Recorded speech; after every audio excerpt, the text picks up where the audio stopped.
चलो। संविधान की धारा 79 के अनुसार संसद में राष्ट्रपति, लोकसभा तथा राज्यसभा शामिल होंगे। आज लोकतंत्र का युग है और विश्व में लगभग सभी देशों ने लोकतांत्रिक व्यवस्था को अपनाया है और भारत में भी प्रतिनिधियात्मक, संसदीय तथा लोकतंत्रात्मक व्यवस्था को अपनाया है। ये तीनों शब्द प्रतिनिधियात्मक, संसदीय तथा लोकतंत्र हमारी राजनीतिक व्यवस्था की मुख्य विशेषताएं हैं।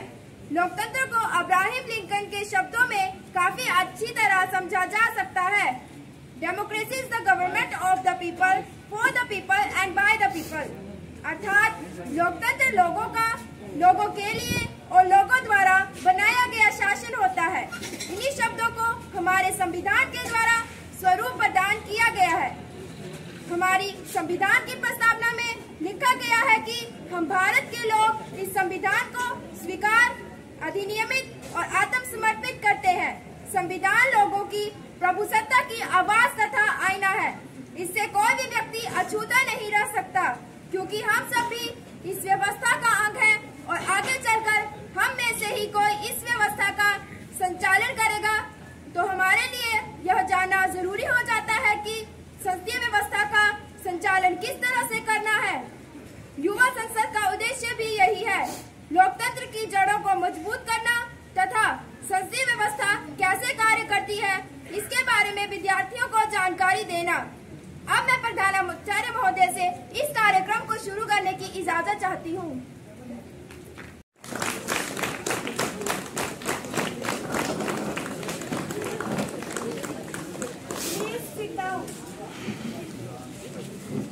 A very good morning to all of you. I welcome you to the Youth Parliament session and I hope this session will be fruitful. We begin today's session with oath or affirmation. Our newly elected member, Secretary General, please. Kumari Tanu, who elected from Gurdaspur constituency of Punjab State, will now take an oath or affirmation. Kumari Tanu, would you like to take oath or affirmation? In which language would you like to take oath?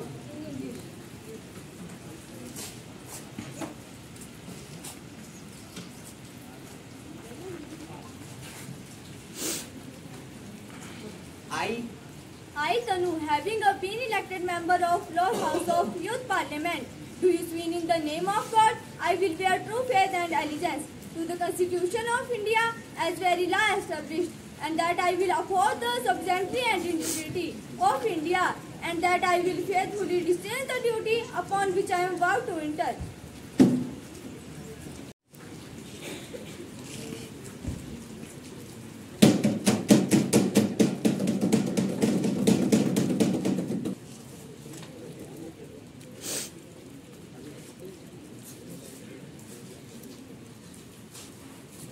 Kumari Barsha, who elected from Udaipur constituency of Rajasthan, will now take an oath or affirmation. Kumari Barsha, would you like to take oath or affirmation? In which language would you like to take oath?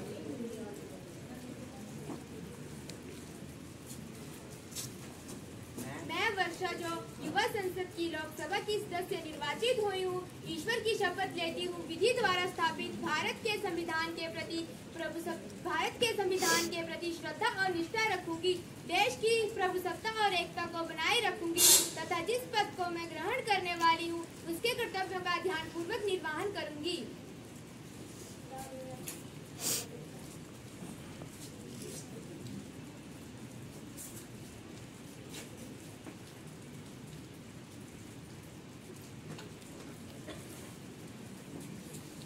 Kumari Rajni, who elected from Kangra Chamba constituency of Himachal Pradesh state, will now take an oath or affirmation. Kumari Rajni, would you like to take oath or affirmation? In which language would you like to take oath? अहम रजनी यो लोकसभाय सदस्यरूपेण निर्वाचितः अस्मि, ईश्वरस्य शपथ ग्रहणामि। अहम विधि स्थापित भारतस्य सत्यानिष्ठाया प्रतिज्ञाने यत् संविधानं प्रति सत्य श्रद्धा निष्ठां च धारयिष्यामि। अहम भारतस्य प्रभुताम् अखण्डतां च अक्षुण्णतया रक्षयिष्यामि तथा च यत् पद अहं ग्रहीष्यमाणो अस्ति तत् कर्तव्यनां श्रद्धापूर्वकं निर्वहणं करिष्यामि।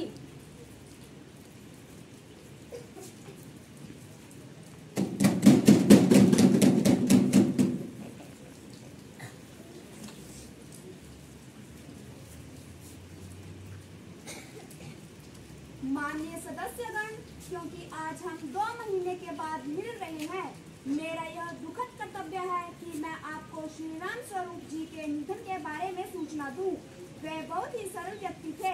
वे मजदूरों व किसानों के हितों के बारे में सदैव सोचते रहते थे। उन्होंने पिछड़े वर्ग के उत्थान के लिए अपनी समय और शक्ति लगाई। 94 वर्ष की आयु में उनका निधन हुआ। उनकी ईमानदार छवि हमें सदैव याद रहेगी। हमें उनको खोने का सदैव दुख रहेगा। हम सभी उनकी आत्मा की शांति के लिए 2 मिनट का मौन रखेंगे।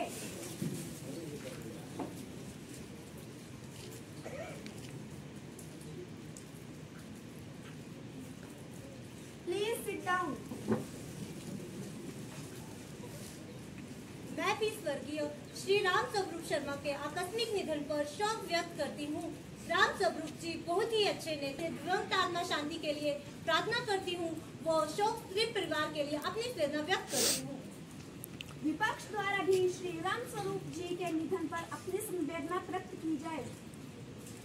मैं भी अध्यक्ष महोदय के साथ मिलकर श्री राम स्वरूप शर्मा जी की आत्मा की शांति के लिए प्रार्थना करती हूँ। राम स्वरूप जी मेरे पूजनीय व मार्गदर्शक थे। मैंने उनसे बहुत कुछ सीखा है। वे भले ही हमारी राजनीतिक दल से संबंध नहीं रखते थे, परंतु वे हमारी सारी बातें बड़ी ही शालीनता से सुनते थे और उन पर गौर भी करते थे। मैं उनके आकस्मिक निधन से बहुत आहत हूँ। मैं उनके परिवार के प्रति अपनी संवेदना व्यक्त करती हूँ। माँ महीन जी, शोकग्रस्त परिवार को सांत्वना पत्र भेजा जाए।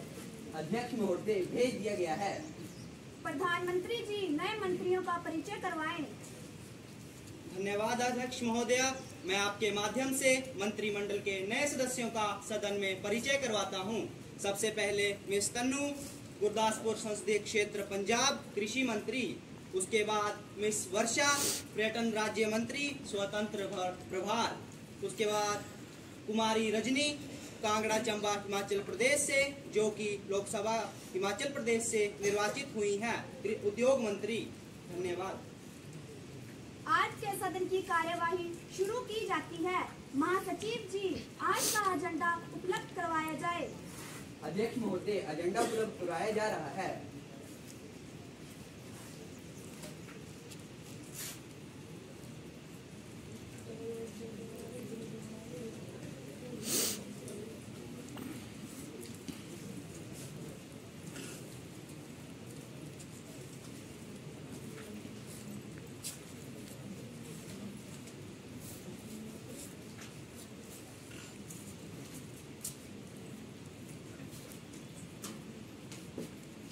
प्रश्न संख्या 101। महोदय, मेरा प्रश्न माननीय प्रधानमंत्री जी से यह है कि दिन प्रतिदिन महंगाई बढ़ती ही जा रही है।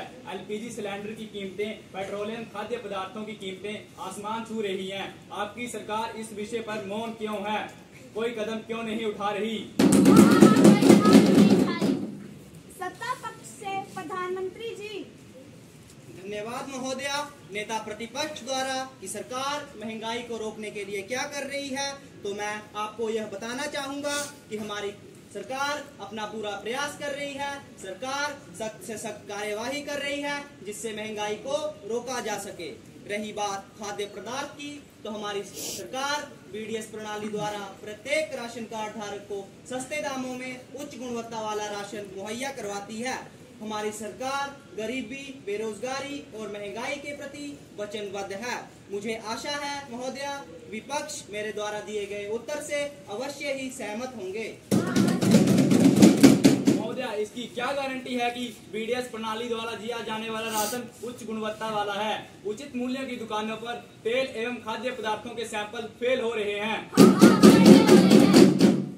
महोदय, इस बात की हम आपको गारंटी देते हैं कि उचित मूल्यों की दुकानों में मिलने वाला राशन अवश्य ही उच्च गुणवत्ता का होता है। सरकार का खाद्य एवं आपूर्ति विभाग इस विषय पर गहनता से विचार कर रहे हैं। अब मुझे आशा है कि विपक्ष मेरे द्वारा दी गई जानकारी से अवश्य ही संतुष्ट होंगे। प्रश्न संख्या 102। महोदया, हमारा देश एक कृषि प्रधान देश है और विकसित राष्ट्र की परिकल्पना में किसानों की भूमिका सर्वोपरि है। यदि हम गांव के देहात किसानों की ओर नजर दौड़ाएं तो हम यह पाएंगे कि वह सुबह उठकर सबसे पहले अपने पशुओं की सेवा करता है और उसके बाद पूरे दिन भर कड़ी मेहनत करता है। उसके बाद रात को खत्म आधा वापिस जब अपने घर पहुंचता है तो तब भी उसे अपनी फसलों व खेतों का ध्यान रहता है। स्पीकर मैडम, किसान आम कर्मचारी की तरह 6 से 8 घंटे ड्यूटी नहीं करता बल्कि दिन भर परिश्रम करता है, किंतु हाय हाय कितने दुर्भाग्य की बात है, फिर भी वह आत्महत्या के लिए मजबूर हो जाता है। सीधे अपने प्रश्न पर आइए। यस स्पीकर मैडम, मैं अपने प्रश्न पर ही आ रही हूँ। अरे बेटी को मार डालोगे तो बहू कहाँ से लाओगे? बेटी को मार डालोगे तो बहू कहाँ से लाओगे? जरा सोचो, किसानों को ही मार डालोगे तो रोटी कहाँ से लाओगे? महोदया, माननीय कृषि मंत्री जी से मेरा प्रश्न यह है कि पिछले 3 साल के अंतर्गत किसानों की आत्महत्या के क्या आंकड़े हैं? आखिर उन्होंने इसे रोकने के लिए क्या क्या कार्य किए हुए? सत्ता पक्ष से कृषि मंत्री जी। स्पीकर मैडम, मैं अपने अजीज दोस्त द्वारा उठाए गए प्रश्न की कदर करती हूँ तथा उनके भावनाओं का सम्मान करती हूँ। पिछले 3 वर्षों की यदि बात की जाए तो एनसीईआरटी के तहत 2019 में 5,990, 2020 में 5,580 और 2021 में 5,318 आत्महत्याओं के मामले दर्ज हुए हैं। किसान देश का अन्नदाता है तथा पालनहार है। स्पीकर मैडम, जब से हमारी सरकार सत्ता में आई है, हमने किसानों के लिए कल्याणकारी योजनाएं चलाई हैं। सस्ते स्तर पर रसायनों तथा दवाइयों को उपलब्ध करवाया है। किसान सम्मान निधि अपनाई है। फसल के समर्थन मूल्य की वृद्धि की है। इन सभी का परिणाम है कि पिछली सरकार की तुलना इस बार किसानों की आत्महत्याओं के मामले कम आए हैं। प्रश्न संख्या 103। श्रीमान, क्या पेट्रोलियम मंत्री यह बताने का कष्ट करेंगे कि क्या सरकार ने हाल ही में पेट्रोलियम सहित आवश्यक वस्तुओं की कीमतों में वृद्धि की है? यदि हाँ तो इसका क्या कारण है? सत्ता पक्ष से पेट्रोल मंत्री जी। महोदया, इराक में चल रहे गृह युद्ध के कारण अंतर्राष्ट्रीय बाजार में कच्चे तेल की कीमतों में बहुत ही अत्यधिक वृद्धि हुई है, जिसके परिणाम स्वरूप तेल कंपनियों का घाटा बहुत ही अधिक बढ़ गया है। महोदया, मैं माननीय सदस्य को ये भी सूचित करना चाहूंगा कि पेट्रोल और डीजल की कीमतों का निर्धारीकरण बाजार दर के हिसाब से किया जाता है, क्योंकि पेट्रोल और डीजल की कीमतों का निर्धारीकरण सरकार द्वारा डीरेगुलेट कर दिया गया है। महोदया, मैं माननीय सदस्य को ये भी बताना चाहूंगा कि हमारी सरकार ने पेट्रोलियम के पदार्थों में वृद्धि की है, परंतु हमने अन्य किसी भी पदार्थों में वृद्धि नहीं की है। इसका एक मुख्य कारण यह भी है कि अंतर्राष्ट्रीय बाजार में कच्चे तेल व अन्य पदार्थों में बहुत ही वृद्धि हुई है। मेरे विचार से यह ग्राहकों को समय समय पर दी जा रही छूट का ही परिणाम है, इसलिए हमें पेट्रोलियम के पदार्थों में मूल्यों में वृद्धि करनी पड़ी है। महोदया, मुझे लगता है मेरे उत्तर से विपक्षी नेता संतुष्ट हुए होंगे। क्या इस मूल्य वृद्धि से हमारी अर्थव्यवस्था बुरी तरह से प्रभावित हुई है अथवा नहीं, और क्या सरकार ने इस मूल्य वृद्धि से पहले सभी पहलुओं पर विचार किया था? क्या सरकार ने इस बात पर विचार किया था कि देश में पड़ रहे भयंकर सूखे की स्थिति से इस मूल्य वृद्धि का समाज के मध्यम तथा निम्न वर्ग लोगों पर क्या प्रभाव पड़ेगा? सत्ता पक्ष से पेट्रोल मंत्री जी। महोदया, मैं माननीय सदस्य के प्रश्न के उत्तर में ये कहना चाहूंगा कि सरकार ने अवश्य ही अर्थव्यवस्था के सभी पहलू पर गौर किया होगा। यह निर्णय हमारे पूरे मंत्रिमंडल द्वारा लिया गया है। इसमें महोदया, मैं आपको यह भी कहना चाहूंगा कि हमने मध्यम वर्ग व निम्न वर्ग की आवश्यकताओं को पूरा ध्यान में रखा है तथा उनकी आवश्यकताओं को ध्यान में रख ही हमने कुछ कदम उठाए हैं। जन परिवहन निगम के किरायों में वृद्धि के बावजूद भी हमने जन परिवहन के किरायों में बहुत ही कम वृद्धि की है। महोदया, आज भी एलपीजी पर 70% सब्सिडी दी जा रही है। आयातदाताओं के जन सामान्य को पुरानी दर पर ही राशन वितरित किया जा रहा है। महोदया, डीजल के प्राइस पर डबल प्राइसिंग पर विचार किया जा रहा है। नहीं चलेगी, नहीं चलेगी तानाशाही, नहीं चलेगी, नहीं चलेगी, नहीं चलेगी तानाशाही, नहीं चलेगी, नहीं चलेगी, नहीं चलेगी तानाशाही, नहीं चलेगी, नहीं नहीं चलेगी, नहीं चलेगी, तानाशाही नहीं चलेगी, नहीं चलेगी, नहीं चलेगी, तानाशाही नहीं चलेगी, नहीं चलेगी, नहीं चलेगी, तानाशाही नहीं चलेगी।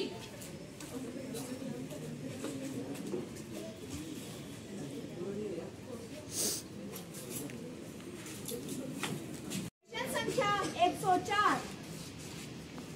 माननीय अध्यक्ष महोदय जी, मैं माननीय रेल मंत्री जी से यह प्रश्न पूछना चाहती हूँ कि हाल ही में उड़ीसा के बालासोर में जो दर्दनाक रेल हादसा हुआ है, जिसमें 250 से ज्यादा लोगों की मौत और 200 से ज्यादा लोग घायल हुए, इस संबंध में सरकार ने क्या किया है? आखिरकार कब तक इस तरह के हादसे होते रहेंगे? क्यों नहीं सरकार इन हादसों को रोकने के लिए कुछ करती? इस तरह के हादसे पहले भी हो चुके हैं, आखिरकार इस सब का जिम्मेदार कौन है, बताइए। सत्ता पक्ष से रेल मंत्री जी। माननीय महोदय जी, मैं विपक्ष को ये बता देना चाहती हूँ कि दिल दहला देने वाले हादसे से हमारी सरकार को भी बहुत दुख पहुँचा है और हमारी सरकार द्वारा हर संभव सहायता देने का पूर्ण प्रयास किया गया है। उड़ीसा में हादसे के लिए जिम्मेदार लोगों की पहचान भी कर ली गई है तथा हादसे की वजह का भी पता लगा लिया गया है।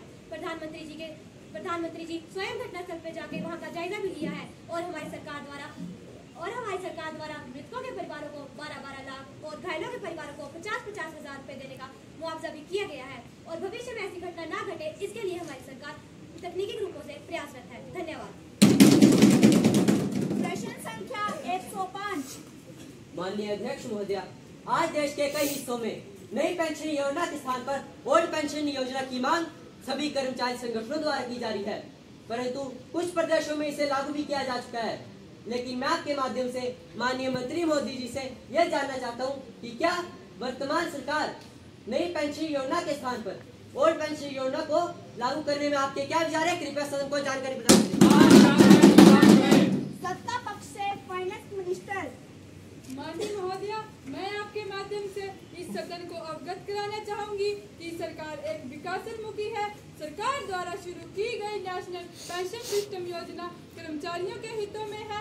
भारत सरकार द्वारा शुरू की गई यह योजना 1 जनवरी 2004 के अनुसार सभी नियुक्त कर्मचारियों के लिए रिटायरमेंट सेविंग बनी है। यह एक पेंशन और इन्वेस्टमेंट स्कीम बनी है जो कि बाजार आधारित रिटर्न की गारंटी देती है। यह विगत वर्ष पुरानी पेंशन के अंतर्गत सभी सरकारी कर्मचारियों को 641 करोड़ और 56 लाख व्यय हुआ है। अतः वर्तमान तथा भविष्य की आवश्यकताओं को ध्यान में रखते हुए सरकार ने राष्ट्रीय योजना पेंशन में ही विभिन्न प्रकार के बदलाव कर पुरानी पेंशन योजना को लागू करने का कोई विचार जाहिर नहीं किया है। ऑनरेबल मैडम, मैं मंत्री महोदया के तरफों से बिल्कुल भी सहमत नहीं हूँ। राज्यों के लिए संघीय व्यवस्था का हवाला तो सही है, परंतु मेरा प्रश्न मंत्री महोदया से यह है कि यदि राष्ट्रीय पेंशन योजना इतनी ही उच्च एवं उत्तम है तो 2004 के बाद सांसदों तथा विधायकों को इस योजना से वंचित क्यों रखा गया है? उन्हें क्यों ओल्ड पेंशन योजना के साथ जोड़ा गया है? क्या यह एक धोखा नहीं है कि 58 वर्ष तक सरकार की सेवा करने वाले कर्मचारी को बुढ़ापे में सिर्फ पेंशन ही मिलती है, तो वहीं दूसरी तरफ कोई विधायक एक दिन के लिए भी एमएलए या एमपी निर्वाचित होता है तो उसे हजारों लाखों में पेंशन मिलती है। मैं मंत्री महोदय से जानना चाहूंगा कि जिस प्रकार से सरकारी कर्मचारियों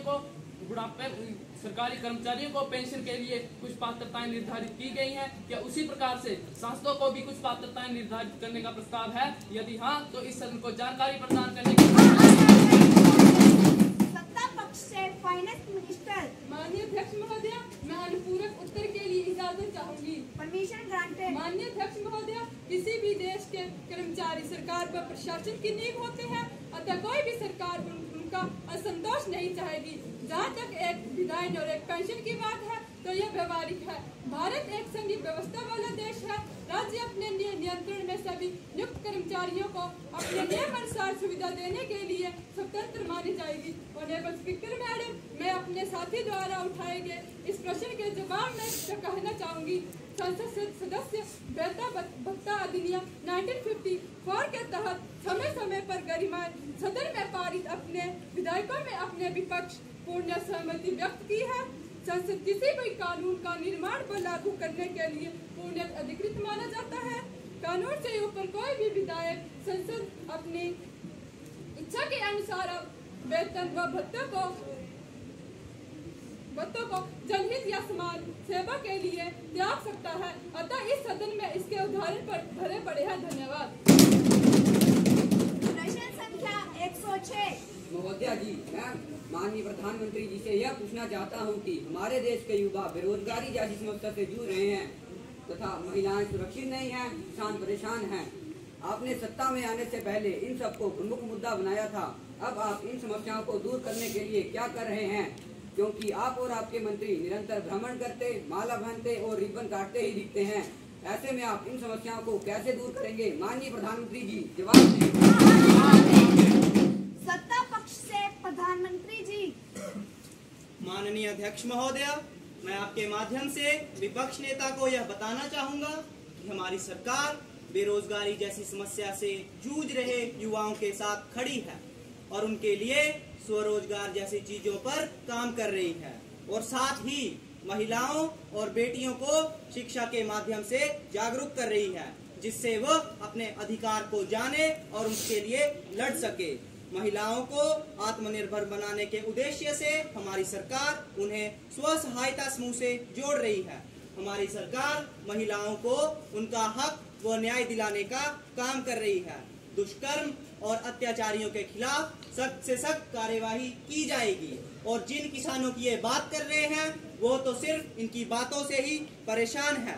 किसान खुशहाल है। मैं अपने विपक्ष साथियों से यह कहना चाहूंगा कि वो आंखें खोल कर देखें, आज का किसान खुशहाल किसान है।